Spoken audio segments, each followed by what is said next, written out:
bagi masyarakat nantinya akan memperoleh mengenai hukum, khususnya nantinya akan menjadi cerdas hukum, khususnya dalam menyambut era MEA ini. Kami berharap nantinya ada interaktif dari para pemohon. Silahkan bertanya, nanti akan ada dompet bagi 10 penanya pertama. Demikian yang bisa kami sampaikan. Terima kasih atas perhatian Bapak dan Ibu sekalian. Wassalamualaikum warahmatullahi wabarakatuh. Terima kasih kepada Ibu Kementerian acara selanjutnya, pemaparan materi penyuluhan hukum kepada Bapak Luki Karim. Kami persilakan untuk pemohon jasa keimigrasian, kami mohon partisipasinya setelah materi. Apabila ada pertanyaan, kami persilakan.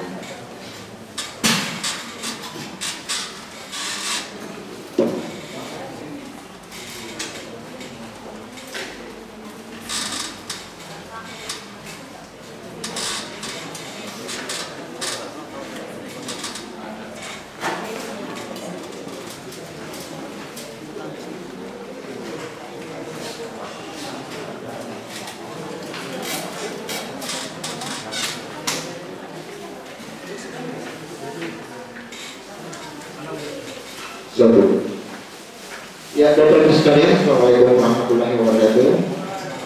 Selamat pagi, salam sejahtera untuk kita semua. Saya mungkin perkenalkan diri, saya Luki Karim, asal Makassar. Diberi tanggung jawab oleh Bapak dan Ibu sana untuk membawakan materi tentang hari ini apa yang akan dibicarakan mengenai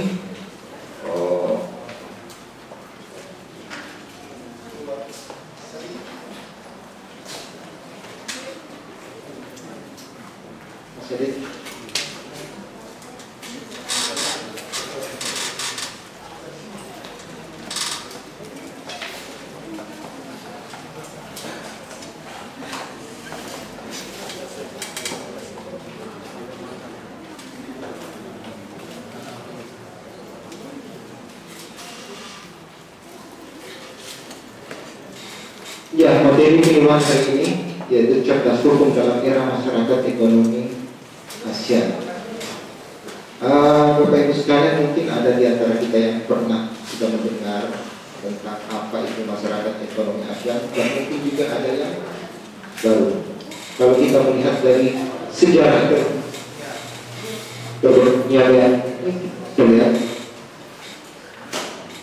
Nah, pada tahun 1997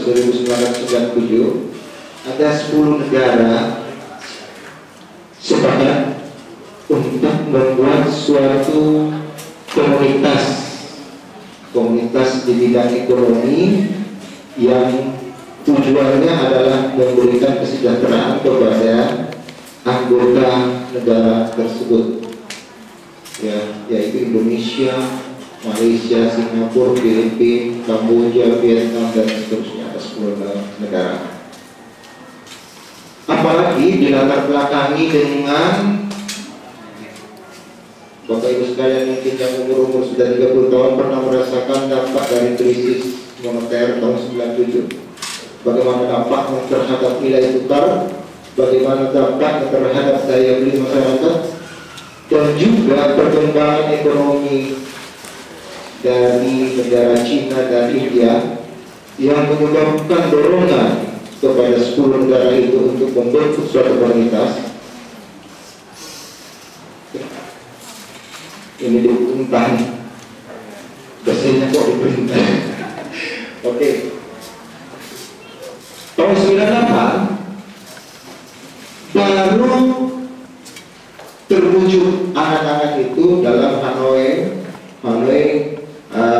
Plan yang menyatakan bahwa kita ayo kita 10 negara bisa bikin suatu kekuatan ekonomi.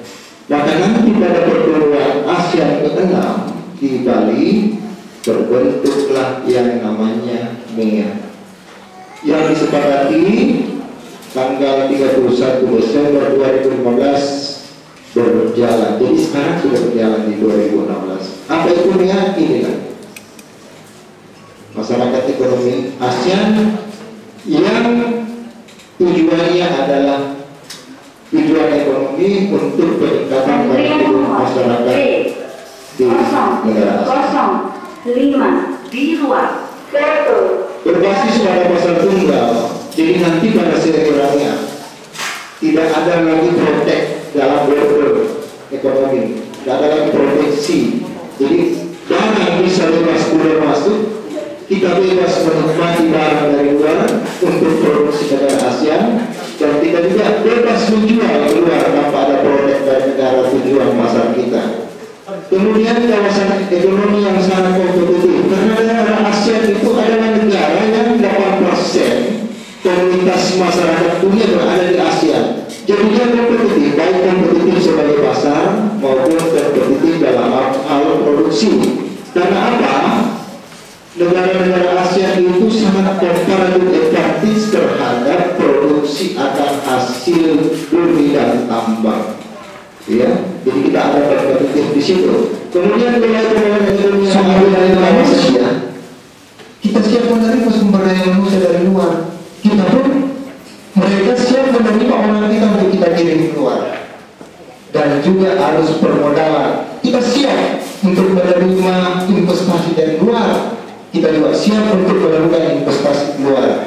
Kemudian kawasan dengan daya saing ekonomi yang tinggi diharapkan dengan MEA, segala batasan-batasan yang menghambat perdagangan itu akan dihilangkan sehingga dasar daya saing barang kita itu akan dilokalisasi, diberi label. Pokoknya salah satu contoh bagi kita umat muslim ditekankan dalam era itu harus produk makanan itu ada label halalnya.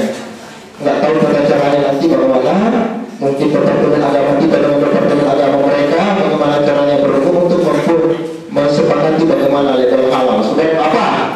Mungkin kita orang muslim agak berhati-hati kalau mengkonsumsi produk dari Thailand. Mungkin saja gitu. Jadi dengan adanya produk halal itu kita bisa merasa lebih aman. Kemudian pengembangan ekonomi yang merata. Ini yang saya katakan tadi bahwa dengan ekonomi ini jangan hanya satu negara yang memberikan merasakan dampak dari kebaikannya ini. Semua negara harus merasakan. Kemudian kawasan terintegrasi secara penuh dengan perekonomian global. Artinya MEA ini masyarakat ekonomi ASEAN yang berada dalam komunitas masyarakat global harus siap menghadapi era globalisasi yang insya Allah tahun 2025 sudah era apa ya kalau nggak salah bebas di seluruh masyarakat, bebas perdagangan sedunia. Itu targetnya tahun 2025. Apa peluang dan tantangan dari MEA? Peluang manfaat dari integrasi ekonomi. Itu yang tadi saya mengatakan, kita bisa merasakan peluang. Mungkin bagi yang sudah pernah ke Malaysia, mungkin ada makanan tertentu di sana tapi tidak ada di sini karena itu diprotek, tidak boleh masuk karena diproduksi di Indonesia. Maka nanti dengan era MEA kita bisa merasakan. Seperti yang lalu-lalu ada biskuit dari Malaysia itu mereknya Lesus, itu kan sudah bisa beberapa kali masuk di sini karena memang sudah bisa dilepas dari adanya protek. Kemudian pasar potensial dunia, masyarakat ASEAN yang 8% adalah komunitas dunia merupakan pasar potensial untuk produksi maupun pasar konsumsi bagi dunia. Kemudian negara pengekspor, ingat negara-negara ASEAN yang kultur ekonominya sama itu rata-rata adalah pengekspor, tetapi persoalannya banyak yang mengekspor dalam bentuk bahan-bahan mentah, ya. Kemudian negara tujuan ekspor, kita karena banyak penduduk bisa juga menjadi negara tujuan ekspor, menyebabkan kita harus mempunyai daya saing. Peningkatan daya saing untuk apa? Untuk kita bisa menguasai pasar. Kemudian sektor jasa terbuka. Suatu ketika kita di Indonesia ini destinasi wisata banyak sekali, destinasi wisata banyak sekali, jadi bisa merupakan pendapatan devisa bagi negara. Kemudian ada modal, mungkin saja dengan era dan inflasi meningkat, daya beli masyarakat menjadi menurun. Kalau menurun, apa boleh buat? Kita akan tersingkir dari persaingan. Kemudian persamaan produk harus liberalisasi, ya, diberi label yang sama. Produk mahal ini harus begini, standarisasinya harus sama. Ya, orang Indonesia yang buat umpamanya ini instan harus selalu datang dari luar dan seterusnya. Kemudian yang penting di sini, yang banyak kita lihat di sini adalah daya saing sumber daya manusia. Daya saing sumber daya manusia terhadap negara ASEAN ranking 4, di bawah dari Singapura, di bawah dari Malaysia, dan di bawah dari Thailand. Kita ranking 4. Dan memang bahan yang saya baca bahwa dulu salah satu idola orang Indonesia adalah hidup laut, karena memang pelaut Indonesia itu sangat terdidik. Sekarang tersaing oleh Vietnam dan Filipina. Artinya apa? Ini merupakan ancaman dalam hal daya saing sumber daya manusia. Sekarang kita ada leader dalam hal nurse, perawat. Sekarang perawat Indonesia bagus-bagus, banyak yang diminta keluar. Nah, sudah tahu ada keluarga yang masuk perawat ini, kemungkinan yang lagi booming. Nah, inilah langkah-langkah strategis untuk bersaing dalam eranya. Perbaikan infrastruktur. Apa itu infrastruktur? Jalan, jembatan, apa semuanya, ya. Bukan angka, untuk membuat akses transportasi bisa menjadi lebih cepat. Kemudian perbaikan regulasi. Ini tugas pemerintah, ini perbaikan regulasi. Jangan lagi untuk membuat izin terlalu panjang, harus 8 meja, kalau bisa 2 meja, ya. Sama dengan imigrasi dulu untuk urus paspor lama, sekarang 3 hari. Nah itu. Jadi imigrasi sudah melakukan duluan sebelum eranya, ya. Kemudian penguatan posisi usaha skala menengah kecil. Nah inilah kebijakan dari pemerintah sekarang, membuat klaster-klaster. Bagaimana membuat usaha itu berfokus pada suatu titik yang memang bisa menghasilkan dalam daya saing yang tinggi dan efisiensi yang tinggi pula. Kemudian menciptakan iklim usaha yang kondusif. Kita sepakat Indonesia sekarang sudah mulai kondusif keamanannya, sehingga apa? Roda perekonomian, taraf hidup masyarakat, kemudian tingkat pertumbuhan ekonomi sudah meningkat. Peningkatan partisipasi institusi pemerintah maupun swasta di dalam hal memberikan dorongan untuk peningkatan kualitas baik itu barang, jasa maupun kualitas sumber daya manusia. Kemudian reformasi kelembagaan pemerintahan ini sudah banyak dilakukan oleh pemerintah. Kalau dari gambaran tadi, kita jangan takut. Memang sebenarnya kalau menurut saya pribadi ini merupakan peluang untuk Indonesia. Sebab apa? Indonesia mempunyai comparative advantage, keuntungan komparatif yang dimiliki oleh Indonesia, baik itu di atas bumi, di bawah di dataran bumi, maupun di bawah laut. Kita mempunyai comparative advantage. Sisa mana sumber daya manusia kita tingkatkan dengan sumber daya teknologi yang kita tingkatkan untuk mengelola itu, untuk kita serta dalam hal pembangunan itu. Jika menghadapi masa hukum, tetap tenang. Pemerintah sekarang memberikan fasilitas, terutama kepada orang hukum dengan bantuan hukum.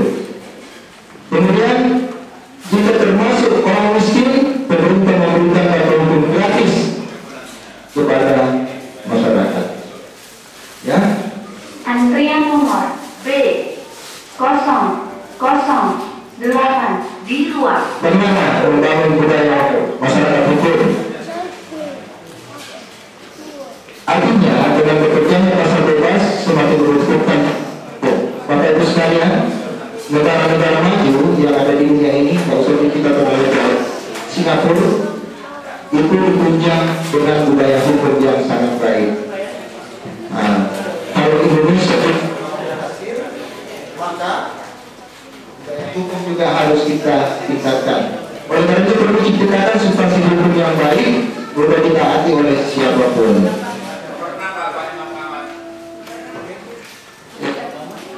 Ada boleh yang Mas Adi? Mas Adi? Ada enggak?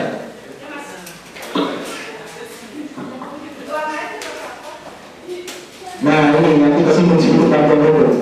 Kita sepakat, Indonesia mengambil sepakat ya? Negara mengatur hak asasi manusia termasuk hak atas hukum pasal 1 ayat 3 Undang-Undang Dasar 45. Dan negara menjamin hak konstitusi. Setiap orang berhak untuk mendapatkan perlakuan yang sama di dalam hukum. Kemudian akses terhadap peradilan, negara bertanggung jawab terhadap pemberian bantuan hukum. Dengan undang-undang bantuan hukum Undang-Undang Nomor 16 Tahun 2011, maka dikatakan bahwa bantuan hukum adalah merupakan tanggung jawab negara. Maka itu cuma kasus Malaysia, kasus Malaysia yang mengambil kayu, ya mengambil kayu lantas kena tuntutan, itu dibantu oleh pemerintah fasilitas ini. Sekarang mitigasi kalau menyangkut pidana, menyangkut perdata dan tata usaha negara. Kalau tata usaha bermasalah dengan negara, bersangkut paut dengan negara, prosesnya tata usaha negara. Kalau menyangkut perjanjian ada di perdata, dan kalau yang menyangkut pidana atau pidana ini ada di dalam hukum acara pidana. Untuk memitigasi, pemerintah memberikan bantuan, yaitu pemberian hukum, konsultasi hukum, mediasi, pemberian hukum, investigasi perkara, negosiasi, dan pembayaran. Nah, yang paling ditekankan dengan keadaan sekarang yang kita lakukan adalah pemberian hukum, yang mana untuk membangun pemahaman hukum masyarakat agar dapat terhindar dari kasus-kasus hukum. Ini yang kedua, ini namanya preventif. Nah, jadi yang saya katakan kalau untuk memenuhi hukum, mengajukan suatu tulis, identitas, melampirkan surat keterangan miskin daerah. Jadi kalau pemahaman adalah dari sekalian yang mendapat apa namanya pengakuan dari negara bahwa memang kita adalah masyarakat kelas sejahtera bisa melakukan bantuan hukum dalam cara ini. Nah, silakan dulu ya. Saya teman-teman miskin bisa saya ada di sini Bapak Ibu sekalian juga.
tidak takut negara ini dikuasai oleh negara lain, karena kan Indonesia terkenal subur dan sebagainya. Nanti kalau dikelola oleh ahli-ahli dari luar, gampangnya kan kurang baik bagi kita.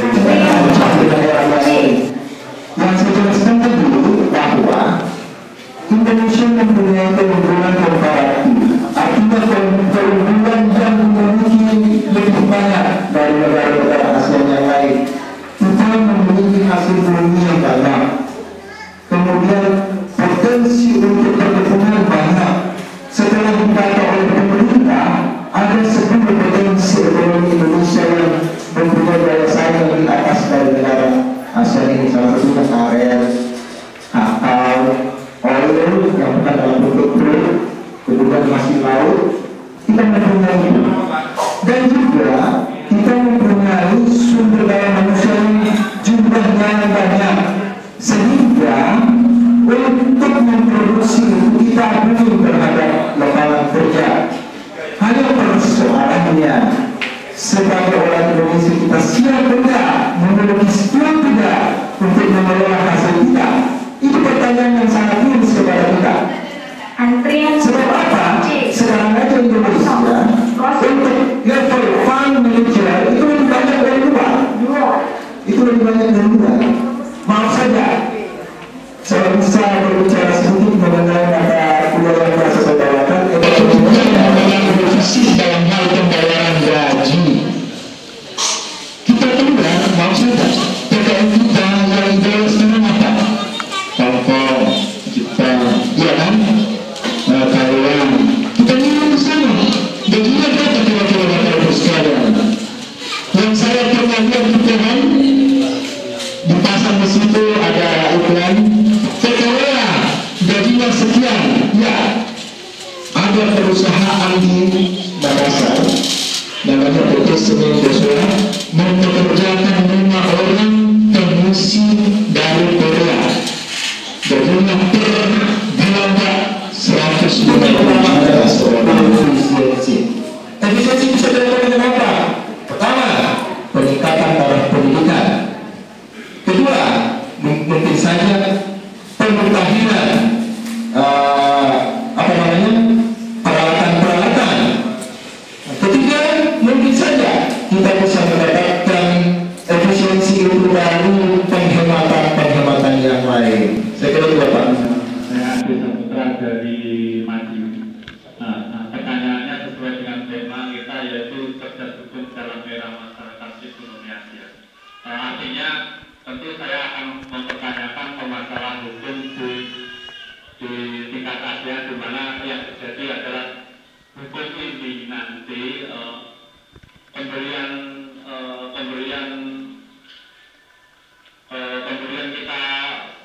hukum ini nanti kepada kita yang ada di terutama di wilayah ASEAN itu seperti apa? Pertama itu. Keduanya, apakah semua masyarakat miskin yang terkena hukum di tingkatnya ASEAN ini akan dibantu seperti itu? Era ini merupakan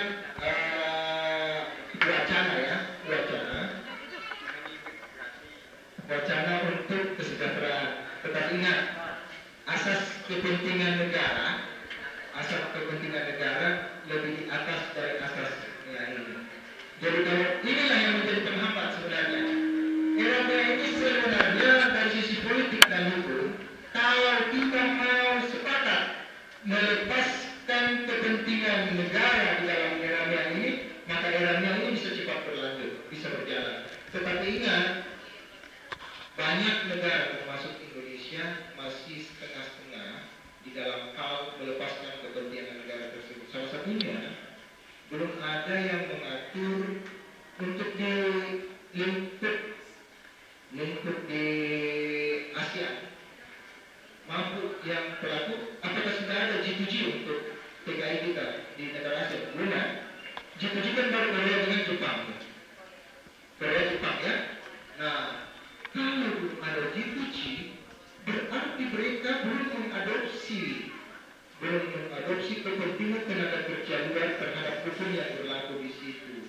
Sehingga ini menjadi penghambat kemarin kan, ada Nirmala Bernat, ada siapa lagi yang manusia kita yang orang dari TKE, TKW kita yang setrika ya, yang di setrika yang asal Mataram itu. Memang sih bantuan hukum pemerintah sudah dilaksanakan, sudah. Kita sudah memberikan bantuan hukum. Sebab apa?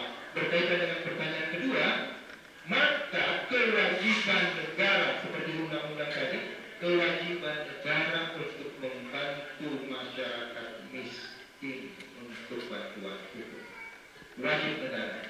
Jadi jangan takut, sudah jadi oleh undang-undang. Ya, betul Pak. Kaitannya dengan kurang sekali. Di sana ada istilah tukar tahanan. Andai kata itu tukar tahanan dibiayai oleh Presiden kita Jokowi itu, apa dampaknya nanti terhadap nilai tukar rupiah terhadap uang asing? Dan apakah nanti ini andai kata dibiayai juga akan berpengaruh terhadap hukum yang ini? Bagaimana? Terima kasih. Kita dengan Australia, Bapak. Sepengetahuan saya belum ada aturan yang mengatur kita untuk saling tukar. Apa istilah hukumnya itu, Mas? Ya, apa ada istilah hukumnya yang belum ada perjanjian antara kita. Tapi kemarin ada tawaran dari Australia. Jangan menawarkan, tetapi kita tetap bertahan. Belum ada aturan itu. Ya, jadi yang apa istilah hukumnya? Tukar antara tukar ketua kan namanya. Ada istilah hukum saya lupa, sorry lupa. Tapi kita belum ada kerjasama dengan mereka, belum ada. Sama dengan Arab Saudi belum ada. Jadi kasus kemarin waktu ada hukuman mati, kita minta supaya ini nggak bisa karena memang kita menghargai hukum mereka. Dan kita juga meminta kepada Australia untuk menolak kepada aturan kita. Seperti yang saya tahu lah, hukum kita kalau sudah di atas sekian belanja itu harus hukuman mati. Nah itu kalau memang dibuktikan secara hukum dan dengan dia adalah miliknya pelakunya dan dia harus hukuman mati. Satu sisi ada yang mengatakan kalau kita transfer itu kita bisa terganggu dengan kita, belum tentu. Malahan kalau kita bisa tegas terhadap aturan hukum kita, maka kita akan diberikan contoh oleh negara lain. Jangan kita diberikan sama Australia. Australia itu adalah teman yang bukan setia kepada kita. Benar-benar.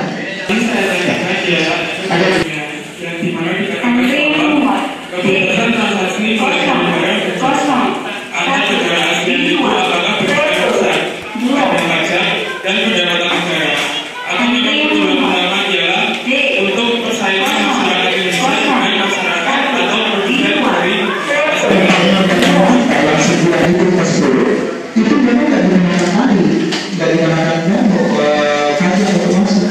Jadi pendapatan dari sisi itu akan hilang.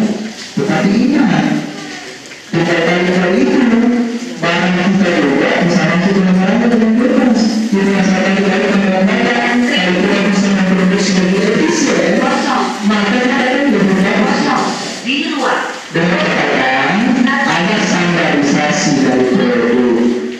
Nah, saya baca di internet kemarin bahwa Indonesia meminta supaya produk-produk yang dilakukan dalam perdagangan internasional dalam Indonesia itu harus ada bahasa Indonesia. Harus ada bahasa Indonesia supaya kita ngerti apa ini isinya yang mana. Jangan hanya produk-produk coba terus ini adalah ini adalah ini dengan produk-produk tertentu akan diferensiasikan ini memakai bahan pengawet ini memakai bahan dari ini semuanya sampai kita minta. Karena apa? Indonesia mengatakan